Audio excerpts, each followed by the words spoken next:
नमस्कार दोस्तों, मैं आज आपके लिए नए प्रश्न उत्तर के साथ दोबारा हाजिर हूँ।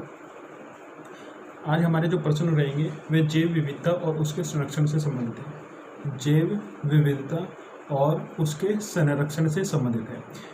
बायोडाइवर्सिटी एंड इट्स कन्वर्जन से संबंधित है और वे प्रश्न होंगे जो हमारे परीक्षा में काफ़ी महत्वपूर्णता रखते हैं और लगभग आपके जो CGL वगैरह के जो पेपर होते हैं, आजकल SI के पेपर हमारे पे आने वाले हैं लॉकडाउन के बाद में यानी कि 30 जून तक लगभग जाने की संभावना है। तो उसके बाद में जब धीरे धीरे ये प्रोसेस चलेगा तो उस वक्त आपके लिए ये काफ़ी महत्वपूर्ण प्रश्न होंगे एनवायरनमेंट के। तो सबसे पहले प्रश्न है आपके लिए जो इससे संबंधित है, सारगेसो सागर। देखो, अगर आपके पास एटलस वगैरह है तो उसका भी आप यूज कर सकते हो। अगर एटलस है तो उसको खोल लेना है, ठीक है। और सारगेसो सागर जो पड़ता है आपका अटलांटिक महासागर में पड़ता है, तो आपको क्या खोलना है? अटलांटिक महासागर खोलना है। तो सारगेसो सागर कहाँ स्थित है? तो कहाँ है? उत्तरी अटलांटिक महासागर में। उत्तरी अटलांटिक महासागर में सारगेसो सागर स्थित है। सारगेसो नाम क्यों पड़ा? सारगेसो नाम पड़ा है, सारगेसो नामक वनस्पति वहाँ पर पाई जाती है। गल्फ स्ट्रीम हवा का नाम सुना होगा, वो वहाँ कोई बहती है और उसी के जस्ट पूर्व साइड में सारगेसो वनस्पति पाई जाती है, जिसके कारण वहाँ पर सारगेसो नामक सागर की स्थापना हुई है। नेक्स्ट जो है आपका लक्षद्वीप समूह किस प्रकार का द्वीप है? लक्षद्वीप समूह किस प्रकार का द्वीप समूह है? तो लक्षद्वीप समूह किस प्रकार का है? Coral reef. क्या है? कोरल रीफ है, ठीक है। ये मैंने आपको पहले बताया था, कोरल रीफ है। नेक्स्ट क्वेश्चन है आपका IUCN, मोस्ट इंपोर्टेंट लगा लेना, IUCN के रेड डाटा बुक में संकटपन्न जीवों को किस रंग की पृष्ठभूमि से दर्शाया गया है? यानी जो संकटग्रस्त जीव हो जाते हैं तो हम उन्हें दर्शाने की कोशिश करते हैं, ठीक है। जैसे कोई कानून ला रही है भारत सरकार, तो उस वक्त हम क्या करते हैं कि उसे वाइट पेपर पर लाते हैं, या जो भी जिस तरह का कानून होगा उसे उसी कंडीशन से लेकर आएंगे और उसी का नाम उसी के अनुसार हम रखेंगे। तो ये जो स्थिति चलती है, तो इसे किस प्रकार के पृष्ठ पर दर्शाने की कोशिश की जाती है? ये काफ़ी बार एग्जाम में क्वेश्चन आया है आपका। तो गुलाबी पृष्ठ पर, पिंक जो पेपर है उस पर दर्शाया गया, पिंक पेज पर। जैव विविधता संबंधित प्रभावी कब? जैव विविधता संधि कब से प्रभावी हुई? 29 दिसंबर 1993 से, 29 दिसंबर 1993 से प्रभावी हुई है। सर्वाधिक जो प्रजाति विविधता है वो किस क्षेत्र में पाई जाती है? सर्वाधिक प्रभावी विविधता किस क्षेत्र में पाई जाती है? जब हम इस टाइप से, जब हमारी पृथ्वी गोल होती है, उसके मिड से एक रेखा होकर गुजरती है, उसे कहते हैं भूमध्य रेखा या विषुवत रेखा। उस पर सबसे ज़्यादा वर्षा होती है। तो जहाँ पर सबसे ज़्यादा वर्षा होती है तो जैव विविधता भी सबसे ज़्यादा जो प्रजाति है वो उसी क्षेत्र में पाई जाएगी, जाहिर सा कारण है। और इस प्रमुख कारण के अनुसार ही हम क्या करते हैं, जो जैव विविधता होती है तो उसी के कारण वहाँ पर अत्यधिक वनस्पति पाई जाती है, वर्षा के कारण, ठीक है। तो ये कहाँ पर है? भूमध्य सागरीय वनस्पति उस क्षेत्र में पाई जाती है। जो नेक्स्ट क्वेश्चन है आपका, सर्वप्रथम जैव विविधता यानी बायोडाइवर्सिटी शब्द का प्रयोग किसने किया था? यानी सबसे पहले बायोडाइवर्सिटी शब्द का जो प्रयोग था, जो वर्ड है, उसका प्रयोग किसने किया था? WG रोजेन ने सर्वप्रथम इसका प्रयोग किया था, यानी शब्द को लेकर आए थे। उसके बाद जैव विविधता बायोलॉजिकल डाइवर्सिटी शब्द का सर्वप्रथम प्रयोग किसने किया था? Raymond F Dasmann. दोनों क्वेश्चन को याद रखना। जैव विविधता का भंडारण, उपमा, जैव विविधता का भंडार यानी जैव विविधता का जो स्टोरेज है वो किसे कहा जाता है? ठीक है, तो वो किसे कहा जाता है? ये आपका, अगर अपनी क्षेत्र की बात करो तो जैव विविधता का भंडार हमारे कहाँ पर मिलता है? मध्य प्रदेश के आसपास के क्षेत्र में, या आपका कह सकते हो जो साउथ इंडियन है वहाँ पर सबसे ज़्यादा मिलता है। पश्चिमी घाट होगा तो वहाँ पर सबसे ज़्यादा इस प्रकार की हमें वनस्पति वगैरह देखने को मिलती है। तो उष्ण कटिबंधीय वनों में किसमें मिलता है? उष्ण कटिबंधीय वनों में क्या मिलता है? जैव विविधता का भंडार मिलता है, जैव विविधता का स्टोर मिलता है, जहाँ पर विभिन्न प्रकार की जैव विविधता हमारी पाई जाती है। उसके बाद में जो नेक्स्ट है, भारत के किस क्षेत्र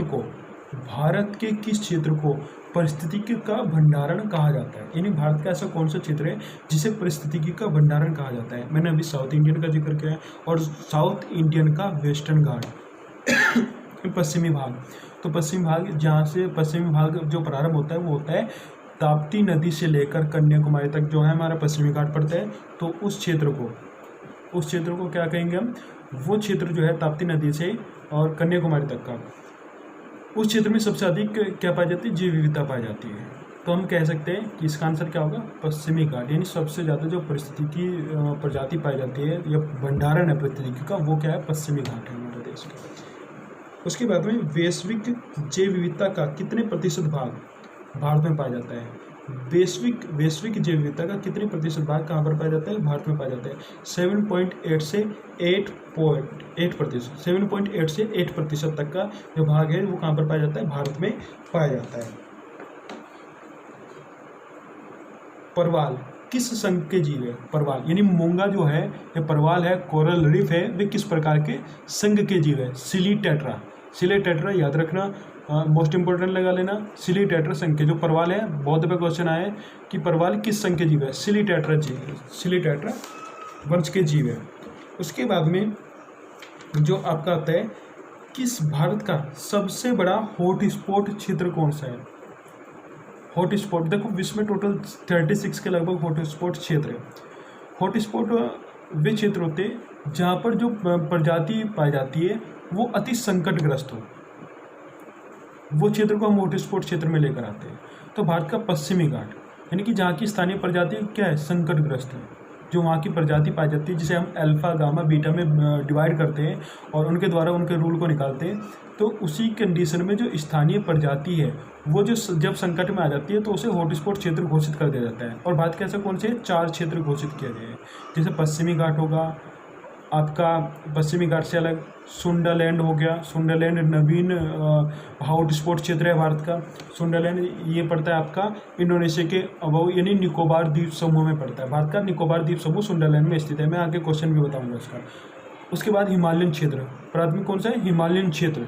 पश्चिमी घाट हो गया आपका, जो श्रीलंका तक भी फैला हुआ है। सुंडरलैंड क्षेत्र हो गया। तो ये क्षेत्र किससे है आपके? और एक है इंडो बर्मा क्षेत्र। ये सारे के सारे जो क्षेत्र है आपके किससे संबंधित है? हॉटस्पॉट क्षेत्र से संबंधित है। उसके बाद में सुंडरलैंड का मैंने बता दिया। सुंडरलैंड भारत का नवीन हॉटस्पॉट क्षेत्र है और ये आपका किस द्वीप समूह में पड़ता है? निकोबार द्वीप समूह में पड़ता है, ना कि अंडमान में। निकोबार द्वीप समूह में पड़ता है।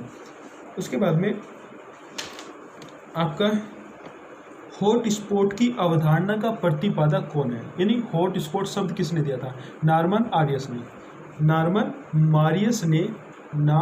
मारियस ने हॉटस्पॉट नामक शब्द दिया था। उसके बाद में चंदन तथा पड़ाक नामक वृक्ष, नाम है क्या? चंदन तो सुना भी होगा, लेकिन पड़ाक नामक वृक्ष किस क्षेत्र में पाया जाता है? कर्नाटक और अंडमान में। चंदन जैसे चंदन कहाँ पे मिलेगा? चंदन मिलता है हमारा कर्नाटक क्षेत्र में, क्योंकि वहाँ पर नीलगिरी पहाड़ी में। वैसे ही पड़ाक जो है वो कहाँ पर मिलेगा? आपका अंडमान वाले क्षेत्र में मिलता है। यानी अंडमान द्वीप समूह में पड़ाक नामक क्या पाई जाती है? वनस्पति पाई जाती है आपकी। डोडो पक्षी तथा लाल पांडा नामक विलुप्त जीव प्रजाति किस देश में पाई जाती है? डोडो पक्षी तथा लाल पांडा, बौद्ध अभयारण्य में डोडो पक्षी भी आया है और लाल पांडा भी आया है। अभी तो मैंने दोनों को कंबाइंड रूप से आपको बताया है, लेकिन ये अलग अलग आए हैं। डोडो पक्षी कहाँ पर पाया जाता है या लाल पांडा कहाँ पर पाया जाता है? लाल सूची में कौन सा है? लाल पांडा, क्योंकि ये कहाँ पर पाया जाता है? आपका पूर्वोत्तर भारत में, नॉर्थ ईस्ट भारत में पाया जाता है।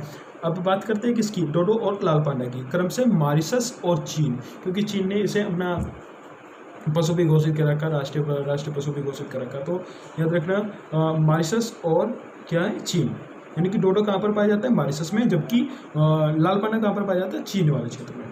उसके बाद में भारत का नवीनतम हॉटस्पॉट क्षेत्र मैंने बता दिया आपको, क्या है? सुंडरलैंड 2013 में आया था। क्षेत्रफल की दृष्टि से सबसे बड़ा जीवमंडलीय रिजर्व क्षेत्र, क्षेत्रफल की दृष्टि से सबसे बड़ा जीवमंडलीय क्षेत्र कौन सा है? कच्छ का रण। कच्छ का रण भारत का सबसे बड़ा जिला भी है। तो कच्छ का रण क्या है? सबसे बड़ा क्षेत्र भी है। ठीक है, ये अपना याद रखना। कल्प वृक्ष की उपमा किस वृक्ष को दी गई है? कल्प वृक्ष कई दफ़े सीटेट यूपी टेट में भी आपको ये देखने को मिलेगा क्वेश्चन, और जो आपका कांस्टेबल वगैरह के पेपर है उसमें भी आ जाता है क्वेश्चन।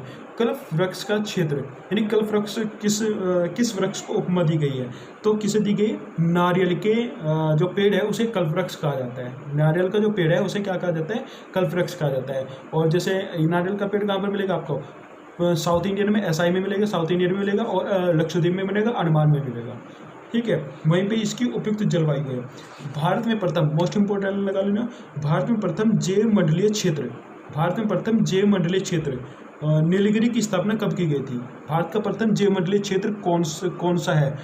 तो ये क्वेश्चन बनता है, भारत का जैव मंडलीय क्षेत्र यानी प्रथम जैव मंडलीय क्षेत्र कौन सा है? तो नीलगिरी प्रथम जैव मंडलीय क्षेत्र है, जिसे 1986 में क्या किया गया था? घोषित किया गया था जैव मंडलीय क्षेत्र। बांस क्या है? बांस क्या है? बहुत दफे एग्जाम है, बांस क्या है? घास। बांस क्या है? घास। देखो पूर्वोत्तर जो भारत है उसमें काफ़ी मात्रा में बांस की खेती की जाती है। अगर कोई गया होगा आप में से देख लेना, या जाने वाला होगा वो भी देख लेना। तो बांस जो है, जो बांस होता है वो घास होता है, लेकिन पूर्वोत्तर क्षेत्र में जो आपके वन है उन्हें छोड़कर अगर कोई बांस की कृषि कर रहा है तो भारत सरकार ने इसकी अनुमति प्रदान कर दी है कि बांस की खेती वहाँ पर कर सकता है, ताकि उनकी आर्थिक स्थिति सुधर सके जो वहाँ पर जनजाति ये लोग रहते हैं। ठीक है, तो ये क्या है? बांस वगैरह क्षेत्र हो गया आपका। उसके बाद में सबसे पुराना अनाज किसे माना जाता है? बहुत दफे एग्जाम में ये भी आए, सबसे पुराना अनाज किसे माना जाता है? जब भी हम हड़प्पा सभ्यता की बात करते हैं, मोहनजोदड़ो की बात करते हैं, तो जो क्या सबसे पुराना अनाज के रूप में उसे उपमा दी गई है। जो से क्या है? सबसे पुराना अनाज है। उड़ने वाली छिपकली, यूपी पुलिस में क्वेश्चन आया था ये। उड़ने वाली छिपकली ड्रेको कहाँ पाई जाती है? ड्रेको कहाँ पर जाती है? भारत में कहाँ पर पाई? उड़ने वाली छिपकली ड्रेको, जिसे ड्रेको कहा जाता है, भारत में कहाँ पर पाई जाती है? तो भारत का इसका क्षेत्र कौन सा है? भारत का इसका क्षेत्र है पश्चिमी घाट। भारत का इसके क्षेत्र कौन सा है? पश्चिमी घाट वाला क्षेत्र जो है, यानी जो इसका कर्नाटक वगैरह वाले क्षेत्र है जहाँ पर हमारी सदाबहार वनस्पति पाई जाती है वो वाला क्षेत्र है। जो थामिन मर्ग, ठीक है, याद रखना, थामिन मर्ग कहाँ पर पाया जाता है? तो थामिन मर्ग कहाँ पर पाया जाता है? मणिपुर लोकटक झील में। लोकटक झील का भी क्वेश्चन आता है, लोकटक झील कहाँ पर पाई जाती है? तो मणिपुर में। और थामिन मर्ग कहाँ पर पाया जाता है? कहाँ पर पाया जाता है? आपका लोकटक झील मणिपुर में पाया जाता है। उसके बाद में जो नेक्स्ट क्वेश्चन आपका, कुद्रेमुख राष्ट्रीय उद्यान का मुख्य आकर्षण कौन सा जानवर है? कुद्रेमुख, कुद्रेमुख क्या है? पश्चिमी घाट की सबसे ऊंची चोटी है। कुद्रेमुख क्या है? पश्चिमी घाट की सबसे ऊंची चोटी है जो महाराष्ट्र और कर्नाटक के आसपास वाले क्षेत्र में पाई जाती है। तो कुद्रेमुख राष्ट्रीय उद्यान का मुख्य आकर्षण केंद्र क्या है? सिंह पूंछ वाला बंदर, यानी जिसकी जो पूंछ है वो किसके आकार की हो? सिंह यानी शेर के आकार की हो। और सिया बंदर, कौन सा है? सिया बंदर, सिंह पूंछ वाला बंदर और सिया बंदर नामक प्रजाति के कारण कुद्रेमुख राष्ट्रीय उद्यान का मुख्य आकर्षण बना हुआ है, जिससे वहाँ पर लोग बाग या पर्यटक जाते हैं, पहुँचते हैं। साइबेरियन सारस, साइबेरियन सारस भारत के किस राष्ट्रीय उद्यान प्रजनन में आते हैं? प्रजनन के लिए आते हैं। जो आपने सुना होगा कि जब हमारे यहाँ शरदकाल चल जाती है बहुत सारे प्रवासी पक्षी आ जाते हैं। बहुत सारे प्रवासी पक्षी कहाँ पर विभिन्न क्षेत्रों में आते हैं। तो जब ये बहुत सारे पक्षी विभिन्न क्षेत्रों में आते हैं तो उस वक्त भारत का एक क्षेत्र है राजस्थान, जहाँ पर ये अत्यधिक मात्रा में देखे गए हैं। और करीब करीब अभी जो संख्या है 40,000 के आसपास है। एक तो केवलादेव राष्ट्रीय उद्यान, जो इसका आंसर है वो तो यही है, केवलादेव राष्ट्रीय उद्यान पक्षी अभ्यारण्य, और जो भरतपुर में पड़ता है। ठीक है, कहाँ पर पड़ता है? भरतपुर में पड़ता है। तो वहाँ पर बहुत सारे पर्यटक जो हिमालय को पार करके पक्षी आते हैं वे बहुत सारे सारस यहाँ पर आते हैं। दूसरा, राजस्थान की सामर झील में भी ये अत्यधिक मात्रा में आते हैं। आज सामर झील के प्रवासी की जो पक्षी की संख्या है वो लगभग 40,000 के आसपास की है। ठीक है, तो सामर झील और केवलादेव, इसका आंसर जो मैंने बताया था केवलादेव है। ठीक है, नेक्स्ट है, भारत में कौन सा राष्ट्रीय उद्यान पक्षियों का स्वर्ग के नाम से प्रसिद्ध है? कौन सा भारत का राष्ट्रीय उद्यान पूछ रहा है कि कौन सा पक्षियों के स्वर्ग के नाम से जाना जाता है? तो कौन सा राष्ट्रीय उद्यान है? केवलादेव राष्ट्रीय उद्यान पक्षियों के स्वर्ग के नाम से जाना जाता है। अपना वन अपना धन, याद रखना, अपना वन अपना धन नामक योजना किस प्रदेश की है? हिमाचल प्रदेश की। किस प्रदेश की है? हिमाचल प्रदेश की योजना है अपना वन अपना धन। केवलादेव घाना राष्ट्रीय उद्यान में कौन सी नदी बहती है? केवलादेव, किसी ने नहीं बताया होगा क्वेश्चन, ठीक है, याद रखना, नोट कर लेना। केवलादेव घाना राष्ट्रीय उद्यान में कौन सी नदी बहती है? बाणगंगा और गंभीरी। बाणगंगा और गंभीरी नदी उस क्षेत्र से होकर बहती है, ठीक है। नेक्स्ट है, राष्ट्रीय जैव विविधता प्राधिकरण का मुख्यालय कहाँ है? राष्ट्रीय जैव विविधता प्राधिकरण का मुख्यालय कहाँ पर है? चेन्नई में। कहाँ पर है? चेन्नई में। राष्ट्रीय जैव विविधता कार्य योजना कब की गई? 2008 में। राष्ट्रीय जैव विविधता कार्य योजना कब बनाई गई? 2008 में। नेक्स्ट है, कौन सा स्थल वनस्पति संरक्षण हेतु स्वस्थानीय पद्धति का अंतर्गत है? वनस्पतिक उद्यान। वनस्पतिक उद्यान इसके अंतर्गत आती है, ठीक है। ये क्वेश्चन थे आपके जो काफ़ी इंपॉर्टेंट है। फिर हम कल नए प्रश्न उत्तर के साथ आएंगे। इस वीडियो को शेयर करना ना भूलें, ठीक है, और पढ़ना भी ना भूलें लाइव में। अभी लॉकडाउन चला हुआ है, भले ही वीडियो अपलोड ना हो रही हो, लेकिन कंटिन्यू रहना बहुत ही ज़रूरी है। तो निरंतरता बनाए रखें, नकारात्मकता को त्यागे और सकारात्मक की ओर बढ़ते चले जाएं, ठीक है। Thank you.